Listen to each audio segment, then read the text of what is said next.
मुहतरम नाज़रीन, अस्सलामु अलैकुम वरहमतुल्लाहि ताला वबरकातुहू। एक सच्चा वाक़या समाअत करें। बगदाद शरीफ में एक अल्लाह के मुखलिस बंदे हज़रत अबू आमिर रहमतुल्लाहि ताला अलैह रहा करते थे। हज़रत अबू आमिर रहमतुल्लाहि ताला अलैह खुद रकम फरमाते हैं। वो फरमाते हैं कि एक दिन मेरे घर की दीवार गिर गई। मैं अपने घर की दीवार को दुरुस्त कराने के लिए एक मजदूर की तलाश में चौराहे पर गया। उस चौराहे पर जहां मजदूर जमा होते थे और लोग अपनी अपनी ज़रूरतों के मुताबिक मजदूरों को ले जाया करते थे। फरमाते हैं मैं उसी दिन जो था उस चौराहे पर गया। मैंने देखा कि मजदूरों की जमात में एक नौजवान मजदूर खड़ा है जिसके चेहरे पर इबादत के निशान नजर आते थे।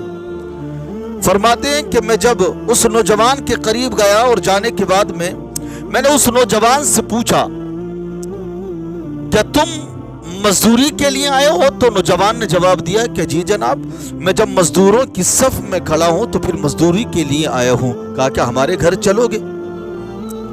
मजदूर ने कहा कि ठीक है चलेंगे, लेकिन मेरी 3 शर्तें हैं। कहा कि मेरी 3 शर्तें हैं। और 3 शर्तें क्या हैं? पहली शर्त उसने ये रखी कि सुनो, जब आजान हो जाएगी तो फिर मैं किसी की नहीं सुनूंगा जब तक नमाज न पढ़ लूं।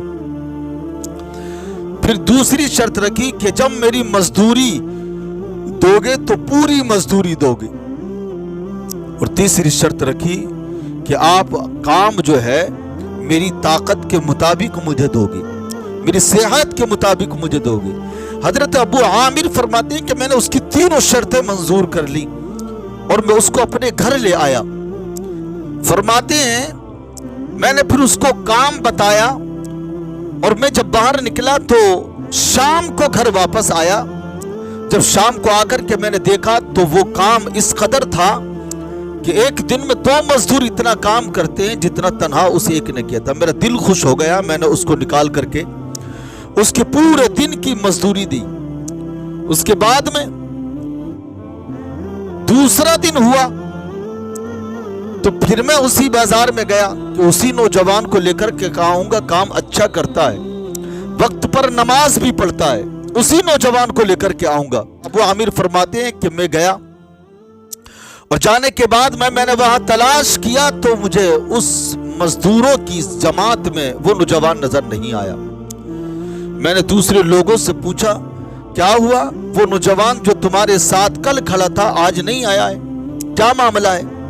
तो मजदूरों ने बताया कि वो हर रोज नहीं आता है, वो हफ्ते में सिर्फ 1 दिन आता है और बाकी दिन वो रब की इबादत करता है। ऐ है सुभान अल्लाह। ऐसे भी अल्लाह के मुखलिस बंदे हैं।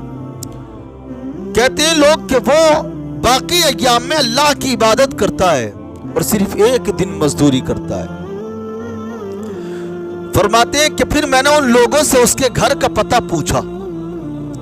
लोगों ने बताया कि वो फला जगह पर रहता है, कब्रिस्तान है, कब्रिस्तान के पीछे एक कच्ची आबादी है, उस कच्ची आबादी में वो रहता है। हजरत अबू आमिर फरमाते हैं कि मैं कब्रिस्तान के पीछे जो कच्ची आबादी थी उस महल्ले में जाकर के मैंने उस नौजवान का पता पूछा। एक जवान आदमी ने मुझे बताया कि फला घर में रहता है। फरमाते हैं कि जब मैंने उसकी दरवाजे पर हाथ मारा तो किवाड़ खुली हुई थी, दरवाजा खुला हुआ था और मुझे देखने के बाद कहा कि आप आए हैं, मैं आपका इंतजार कर रहा था, वरना गरीबों की हिमायत और उनकी तीमारदारी के लिए अमीर लोग नहीं आया करते हैं, गरीब लोगों की तीमारदारी के लिए अल्लाह वाले आया करते हैं। हजरत अबू आमिर फरमाते हैं कि मैंने देखा वो जमीन पर लेटा हुआ है और मैंने उसका हाथ छू करके देखा तो बुखार बला का तेज था। मैंने उससे कहा कि ये बताओ कि तुमने दवा ली है? कहा कि दवा नहीं ली है, अल्लाह तबारक व तआला अगर चाहेगा तो मुझे ऐसे ही सही फरमा देगा। बरादरान मिल्लत इस्लामिया, हजरत अबू आमिर रहमतुल्लाह ताला अलैह ने फरमाया कि चलो मेरे साथ चलो, अगर तुम्हें कुछ गुरेज ना हो तो। उस नौजवान ने अव्वलन 2-4 मरतबा मना किया। उसके बाद में जब इनका ज्यादा इसरार हुआ तो फिर उसने एक शर्त और लगाई कि सुनो, मैं जब तुम्हारे घर जाऊंगा तो मुझे खाने के लिए आप कुछ भी न देंगे, मैं आपके घर की कोई चीज नहीं खाऊंगा,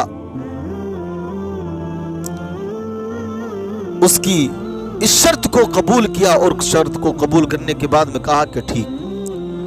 آ گئے اپنے مکان پر لے آئے, اس کی عیادت کرتے رہے. جب رات کا وقت ہوا, طبیعت زیادہ خراب ہوئی, حضرت ابو عامر فرماتے ہیں میں اس کے پاس رہا, اور جب اس کی موت کا وقت قریب آیا تو اس نے کہا کہ ابو عامر ادھر آؤ. اس نے قرآن پاک دیا اور اپنی انگوٹھی نکال کر کے دی اور کہا کہ سنو, جب میرا انتقال ہو جائے تو مجھے دفن کرنے کے بعد ہارون رشید بادشاہ کے پاس جانا اور اس کو جا کر کے یہ دے دینا. حضرت ابو عامر رحمت اللہ تعالیٰ علیہ فرماتے ہیں میری آنکھوں میں آنسو آنے لگے. اللہ کے ایسے بھی مخلص بندے ہیں.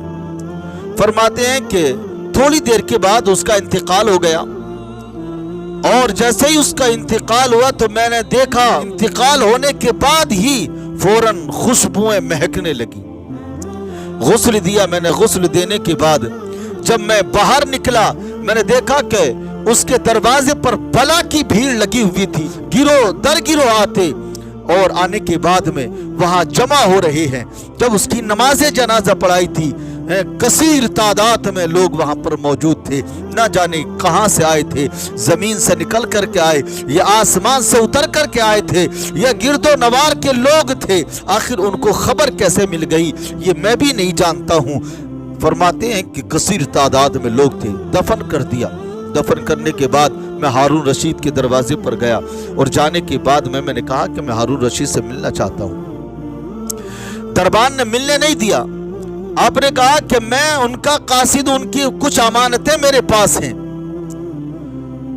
جب اتنا سنا ہارون رشید بادشاہ نے تو کہا کہ اندر بلاؤ, کون ہے. جب اندر گئے تو جانے کے بعد میں آپ نے کہا یہ انگوٹھی اور یہ قرآن پاک ایک نوجوان نے مجھے دیا, اور وہ مرنے سے پہلے اس نے یہ کہا تھا یہ جا کر کے فلاں شخص کو دے دینا.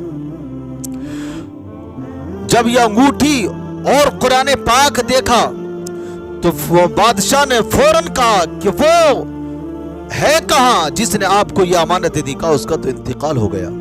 کہا مجھے اس کی قبر پر لے کر کے چلو. قبر پر لے کر کے گئے تو قبر کو چمٹ کر کے رونے لگا. حضرت ابو عامر فرماتے ہیں میں حیران رہ گیا, اس نے بھی مجھے بتایا نہیں اور یہ بھی نہیں بتاتا کہ آخر ان کا دونوں کا رشتہ کیا ہے. حضرت ابو عامر فرماتے ہیں وہ بے ہوش ہو گیا. عصر کا وقت ہوا, ہوش میں آیا. میں نے اس سے پوچھا یہ بتا تیرا اس نوجوان سے رشتہ کیا تھا جس کی وجہ سے تو بے ہوش ہو گیا. کہا یہ میرا بیٹا تھا. تو پھر کہا کہ ہارون رشید نے کہا کہ ابو عامر یہ بتاؤ اس نے کوئی مجھے وصیت کی ہے. کہا ایک وصیت کی ہے کہ آخرت کا حساب بہت سخت ہوگا.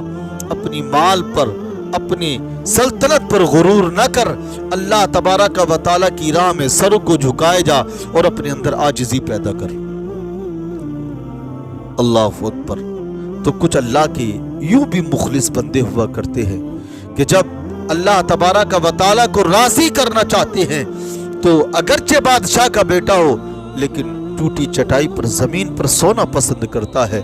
بادشاہ کے مخملی گدوں پر سونا پسند نہیں کرتا. کیوں؟ اس لیے کہ محبت جو اللہ سے ہو گئی ہے, رشتہ جو اللہ سے مضبوط کرنے کو چلا ہے, اللہ سے دل کا تعلق جو مضبوط کرنے کو چلا ہے, محبوب کائنات صلی اللہ علیہ وسلم سے جو محبتیں کرنے چلا ہے, اب اسے دنیا کی محبت نہیں, مال کی محبت نہیں چاہیے. اب اسے اللہ اور اس کے رسول کی رضا